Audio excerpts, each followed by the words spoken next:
अज़ीज़ तलबा व तालिबात अस्सलामु अलैकुम। रब्बि इश्रह ली सदरी व यस्सिर ली अमरी वाहलुल उक़दतम मिन लिसानी यफ़क़हू क़ौली।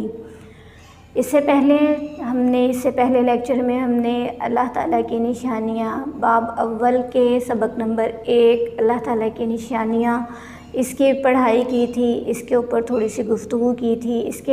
इस सबक में हमने ये देखा था कि अल्लाह ताला ने इस कायनात को बनाया और इस कायनात की मुख्तलिफ़ चीज़ों के बारे में हमने गुफ्तगू की, जैसे आसमान, ज़मीन और इसके ज़मीन के ऊपर मुख्तलिफ़ जो निज़ाम हैं उनके बारे में बात की, जिनमें से एक निज़ाम शमसी था। निज़ाम शमसी को देखते हुए हमने ये देखा कि दिन और रात जो हैं वो किस तरह आते और जाते हैं और इनका हमारी ज़िंदगी से क्या ताल्लुक़ है, इनको बनाने का अल्लाह ताला का मकसद क्या था।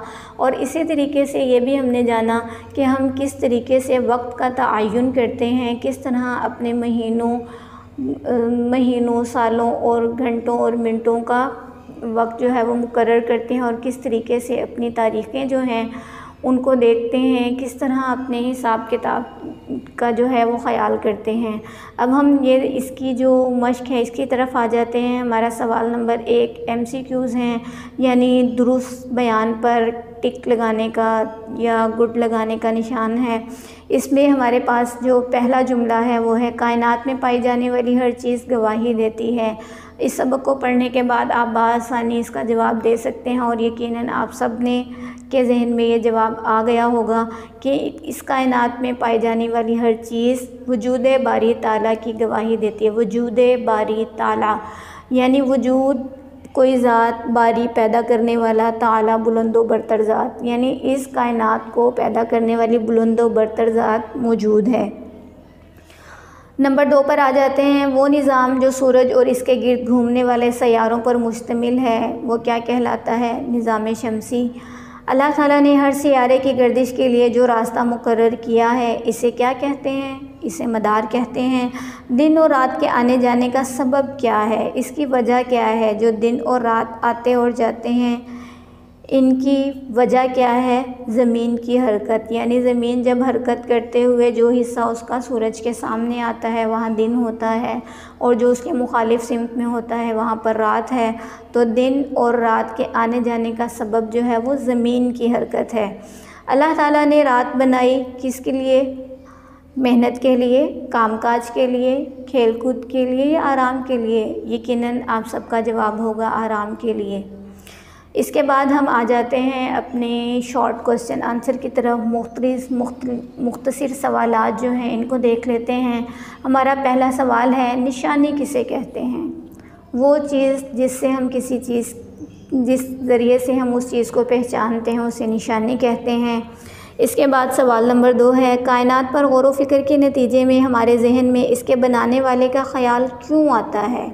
इसका बहुत सादा सा जवाब है कि जब हम अपने इर्द गिर्द फैली हुई चीज़ों को देखते हैं, किसी छोटी से छोटी चीज़ के बारे में, किसी मेज़ और कुर्सी के बारे में हम ये ख़याल नहीं कर सकते कि ये चीज़ खुद ब खुद बन गई है।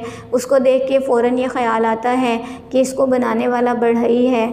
तो फिर जब हम कायनात की चीज़ों को देखते हैं तो इन पर गौर व फिक्र के नतीजे में हमारे जहन में इसके बनाने वाले का ख़याल आता है कि वो यकीनन अल्लाह ताला ही है। सवाल नंबर 3 देख लेते हैं। कायनात में मौजूद कौन कौन से निज़ाम अल्लाह ताला की निशानियां हैं? अभी हमने इसके सबक के आगाज़ में पढ़ा कि दौरे आब का निज़ाम और खुराक का निज़ाम, निज़ाम शमसी, ये वो निज़ाम हैं जो कायनात में अल्लाह ताला की निशानियां हैं। इसके बाद आपका सवाल नंबर 4 है, दिन और रात की तख्लीक के बारे में एक आयत का तर्जुमा लिखें। यह आपको आसानी से आपके सबक में मिल जाएगा। दिन और रात की तख्लीक के बारे में कि दिन और रात को कैसे तख्लीक किया गया या इनको तख्लीक करने की वजह क्या है। इसके बाद है सवाल नंबर 5, आयत का तर्जुमा है, इन्ना फ़ी ख़ल्क़िस समावाति वल अर्ज़ि वख्तिलाफ़िल लैली वन नहारी लाआयातिल लिउलिल अलबाब।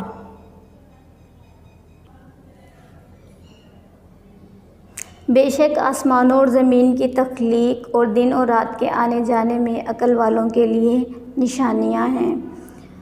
इसके बाद हम आ जाते हैं अपने तफसीली सवालात की तरफ। दिन और रात की पैदाइश का मकसद क्या है, ये भी हमने जाना कि दिन और रात की पैदाइश का मकसद क्या है। कि दिन रात अल्लाह ताला ने दिन और रात किस लिए बनाए, इसलिए बनाए कि दिन में हम अपने काम काज में मसरूफ़ रहते हैं, अपनी ज़िंदगी गुजारते हैं, और जब हम इन कामों से थक जाते हैं, मुसलसल काम करने से हमें आराम की ज़रूरत महसूस होती है, और इस आराम के लिए अल्लाह ताला ने रात बनाई, और रात में आराम करने के बाद हम अगले दिन के कामों के लिए फिर से ताज़ा दम हो जाते हैं। इसके बाद सवाल नंबर 2 है, दिन और रात का निज़ाम शमसी के साथ ताल्लुक़ वाज़ेह करें। सवाल नंबर 3 है, हमारे औकात के हिसाब का निज़ाम शमसी से क्या ताल्लुक़ है। सवाल नंबर 5 आयात का तर्जुमा है, जिसके 2 हिस्से दिए गए हैं। लशम्सु यंबगी लहा अन तुदरिकल क़मर वल्लैलु साबिक़ुन नहार व कुल्लुम फ़ी फ़लकिन यस्बहून। सूरज की ये मजाल नहीं कि वो चाँद को जा पकड़े, और ना ही रात दिन से पहले आ सकती है, और सब अपने अपने दायरों में तैर रहे हैं। इसका दूसरा हिस्सा है, हुवल्लज़ी जअल अश-शम्सा ज़ियाअन वल क़मरा नूरन व क़द्दरहु मनाज़िला लितअलमू अददस्सिनीन वल हिसाब। वो अल्लाह ही है जिसने सूरज को रोशन और चाँद को चमकदार बनाया, चाँद के घटने और बढ़ने की मंजिलें मुकर्रर कर दी, ताकि तुम इससे बरसों और तारीख़ों का हिसाब मालूम करो।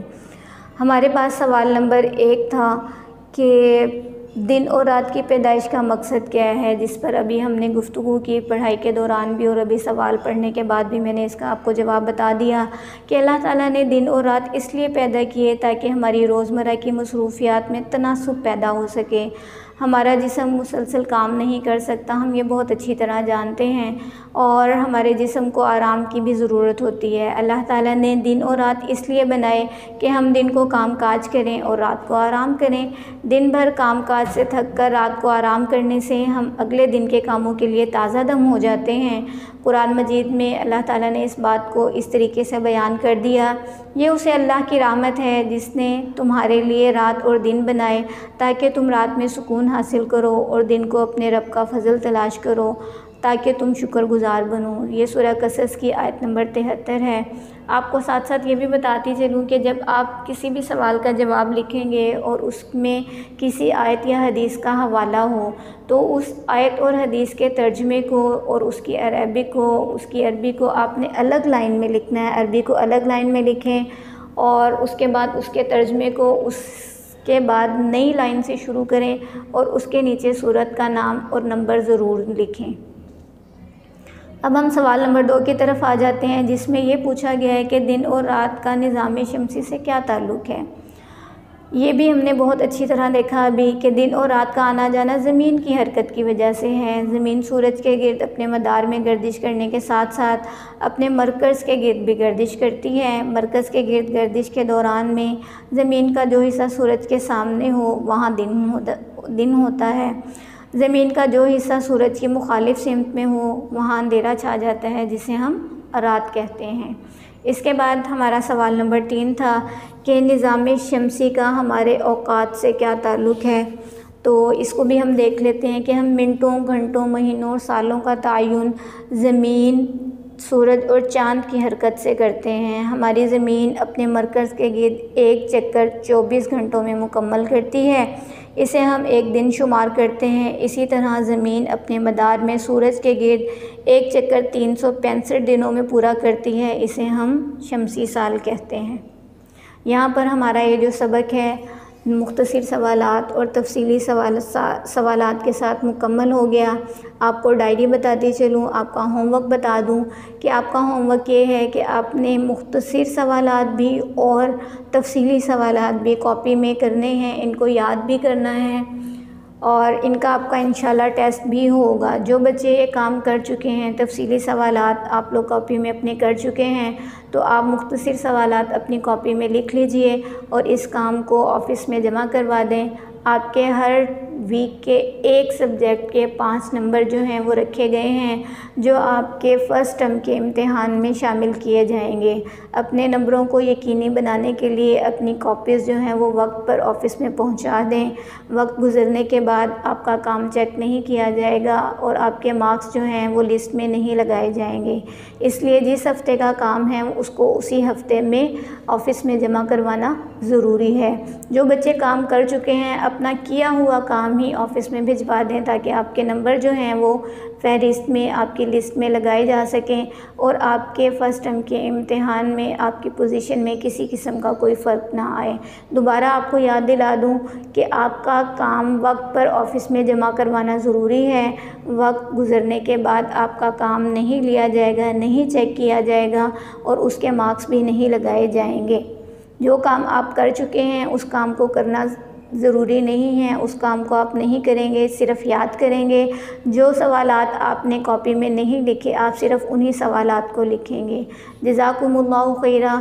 दुआओं में याद रखें और रमज़ान को उसकी बेहतरीन नेमतों और बरकतों के साथ हासिल करने की कोशिश करें।